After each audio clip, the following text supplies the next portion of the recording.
disebut panjang umurnya, waghfir lahu, mestilah dengan diampunkan kedosa-dosanya. Sebab itu yang paling kita nak di dalam usia kita ini adalah keberkatan. Biarlah umur kita 5 tahun ke, 50 tahun ke, 70 tahun ke, 80 tahun, yang minta-minta yang mustahaknya biarlah berkat.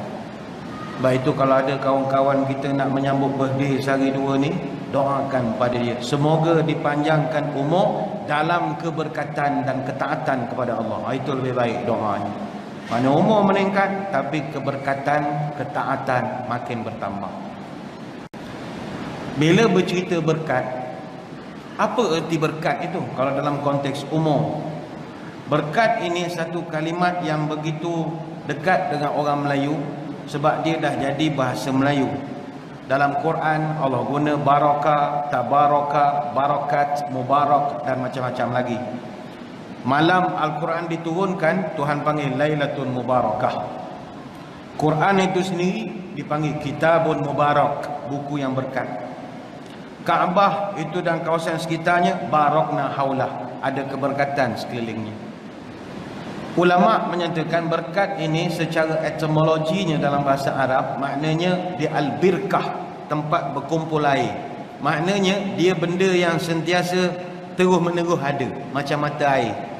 Sebab itu umur kita ni yang kita nak sentiasa keberkatan, berkat. Berkat bukan sekadar masih hidup, dah mati pun masih lagi ada jasa. Saya ambil sebagai contoh Osman bin Affan radhiyallahu anhu.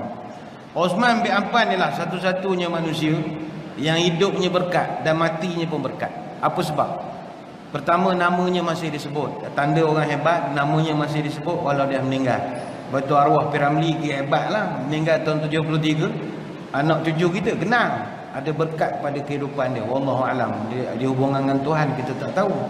Berkatlah Nabi. Nabi kita berapa ribu tahun masih disebut namanya. Osman masih lagi namanya tu walaupun dia dah mati lama. Dan Osman lah satu-satunya orang manusia yang masih ada akaun bank aktif sampai sekarang. Osman bin Affan walau dah mati lama. Kita mak ayah kalau meninggal, buku tabung haji dia kena kerat dah ujung. Mana boleh pakai dah. Osman masih hidup ke akaun dia. Apa sebab? Berkat lah. Dia ceritanya Osman ni. Masa tu kan kalau tuan-tuan ingat cerita ni, masa Nabi hijrah, orang Islam komplain air payah. Sebab kena beli dengan orang Yahudi. Ngadu pada Nabi, ya Rasul, nyaya kami ni air mahal, Yahudi tu jual harga Yahudi betul. Ajahlah sikit macam mana orang Islam. Ambil kata macam mana ya.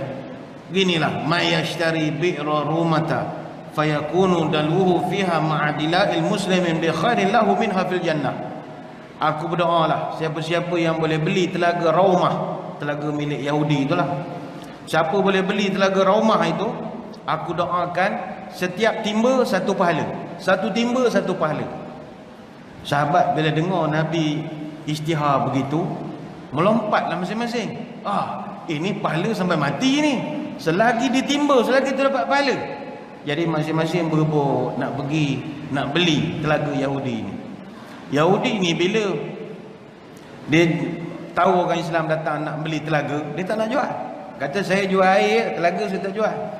Datang lagi orang Islam lain, saya nak beli. Oh minta maaf, saya jual telaga. Akhirnya dia tengok ramai sangat nak beli, marah dia. Dia buat signboard, dia letak depan rumah, la abi'ul ma' lil muslimin. Aku tak akan jual pada orang Islam. Nak beli air, telaga aku tak jual. Jadi nak tidak sekalian, bagaimana nak mendapat keberkatan umum? Tadi sebelum azan kita bercerita tentang bagaimana Osman bin Affan radhiyallahu anhu, antara manusia yang contoh terbaik. Berkatnya kehidupan dia, walau dah meninggal sekalipun, masih lagi kebaikannya itu berjalan. Ini berkat betul umur dia. Tadi kita bercerita tentang telaga ataupun Bi'ru Raumah, salah satu telaga yang paling Nabi idam-idamkan agar dapat dibeli oleh orang Islam. Ramai orang Islam mencuba nak beli, tak berjaya. Tapi Osman bin Affan ini satu-satunya orang yang berjaya. Osman ni tuan-tuan, sahabat Nabi yang kaya. Dan saya ingat dia lebih kaya daripada Abdurrahman bin Auf. Tapi tak ditonjolkan dalam sejarah. Pertama sebab dia menantu Nabi, tak boleh tonjol ingat dia kaya. Yang kedua, dia khalifah. orang politik walau kaya macam mana duit berkepuk sekalipun, dia tak ada cerita ke orang. Dia kena nampak menjadi khadam saja. Sebenarnya dia kaya.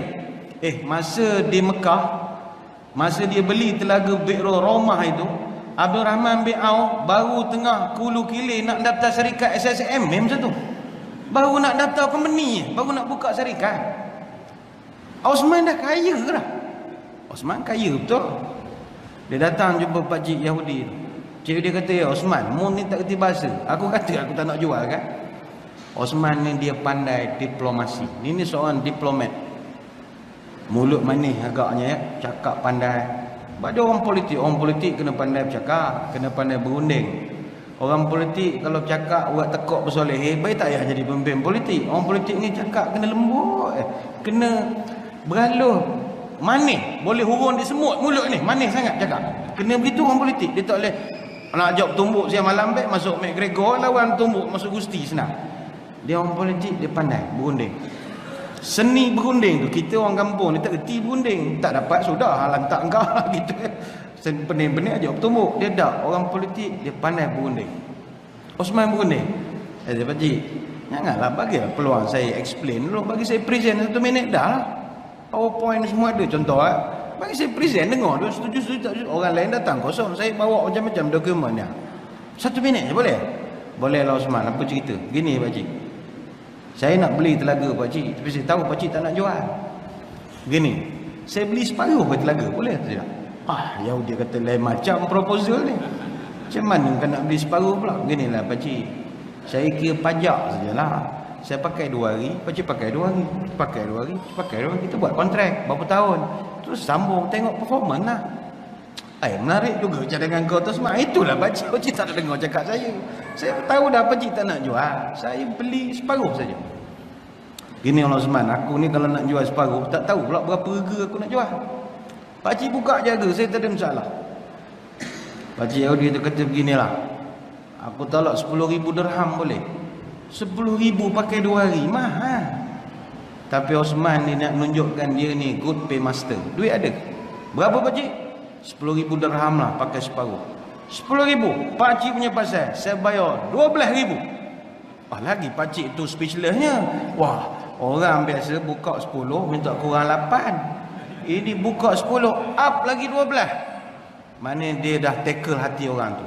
Orang pandai. Dia beli 12,000 bagi dua. Panggil lawyer, buat surat agreement, hitam putih ada, mati stamp bayar hasil. Kira tak ada isu lah dari segi perundangan. Setuju. Bila dia dapat beli telaga tu, Osman pun buat announcement. Orang Islam, engkau orang tak payah beli air dengan pakcik Yahudi tu lagi. Aku pajak dengan dia 2 hari, 2 hari, 2 hari. Jadi hari ni dengan esok kau ambil air tu, kau pulun sampai ke dalam, tak apa, ambil siang malam, simpan stok untuk 2 hari.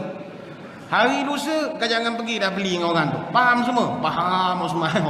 Orang pulun ambil air 2 hari siang malam. Bum 2 hari. Mari ketiga pakcik mana bagi orang Islam tak mandi ke awaknya? Tak ada dah ngambil air. Bila lama kelamaan dia pun tahu ni Osman dah kenakan aku ni. Tapi dia tak boleh nak marah, ada perjanjian. Tidak dinyatakan boleh beri orang, tak ada. Jadi ikut Osman lah nak buat apa. Dia tak tahu Osman buat wakaf. Jadi akhirnya dia dah kalah begitu saja. Lepas beberapa minggu Osman pun datang. Nengok pakcik Yahudi ni pun lain macam. Pakcik nampak serabut nampak.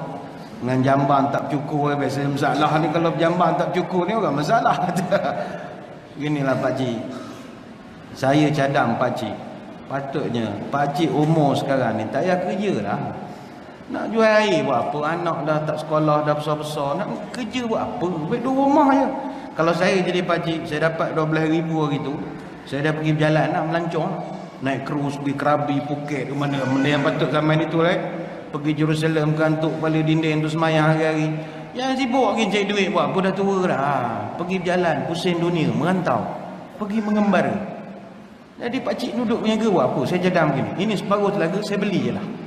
Pakcik jual ke saya, pakcik ambil duit pergi berjalan. Anak-anak main lantak dia cari sendirilah. Duit dah tua-tua semua kan, takkan kita mikir dia dia.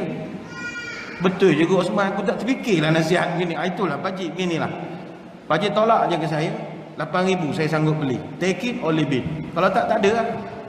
8,000 duit ni, mana komen-komen 20 lah saya kira. campur yang duit hari tu. Yahudi kata munasabah juga lah 20,000 apa. Tak lah 8,000. Osman bila ambil, dia terus buat pengumuman, ini telaga milik semua orang Islam. Dia tanam pula pokok kurma, ada 1,550 batang kurma dia tanam keliling. Siapa nak makan, makanlah. Sampai peringkat bila dia dah meninggal dunia, air tu masih lagi mengalir sampai sekarang, dan pokok tu masih bubuh sampai sekarang. Jadi kerajaan Saudi dah tak tahu nak buat apa. Buahnya banyak, jual. Sedekah, jual. Dapat jual, ada hasil. Hasil nak masuk kat mana? Akhirnya kerajaan Arab Saudi melalui Kementerian Wakaf Arab Saudi buat satu akaun bank atas nama Osman bin Affan. Orang dah meninggal, ada akaun lagi. Duit dia masuk je lah, kerja tak pernah keluar. Bila nak cocok dia dah meninggal? Memang tak pernah cocok duit. Duit dia masuk sama. Kurma jual benda tu, macam-macam lah. Orang pun bila dengar kurma ladang Osman bin Affan, lain. Dia barakahnya orang nak. Jadi harga tu memang lain sikit lah. Buka akaun, duit dia dah membuat-buat berjuta, dia tak tahu nak buat apa. Jadi Kementerian Wakaf Arab Saudi, dia melabur beli pula sebidang tanah dekat dengan Masjid Nabawi, sebelah saja. Dia buat pula hotel 5 bintang. Ada pula satu syarikat hotel international sewa pula hotel tu. Keuntungan setahun 50 juta riyal. Duit lagi. Bila nak habis duit dia? Dia yang sedapnya, ada beberapa orang pergi ziarah Madinah, terkejut tengok papan projek hotel bangunannya. Owner tanah Osman bin Affan. Ada lagi nama dia. Inilah barakah, umur berkat. Dah meninggal pun masih lagi dikenang orang kebaikan, namanya masih harum. Ada tuan-tuan yang nak berangkat pergi umrah ziarah Madinah, jangan lupa pergi Bi'run Osman.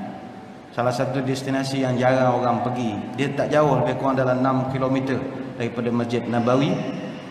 Kalau package tak buat, boleh naik taksi je. Tahan taksi putih hujrah tu. Rahvin, dia tanya, pergi mana? Bi'run Osman. Dia faham, Telaga Osman. Bi'run Osman. Jangan cakap Kelantan, dia tak faham.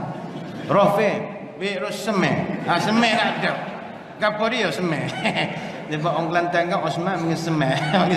Bi'run Semen boleh kau? Tak boleh, itu tak lepas. Arab tak faham. Itulah Osman bin Affan. Berkatnya kehidupan dia, berkatnya umurnya. Bagaimana dengan kita? Mana salah satu kaedah nak mendapat keberkatan umur? Bersedekah.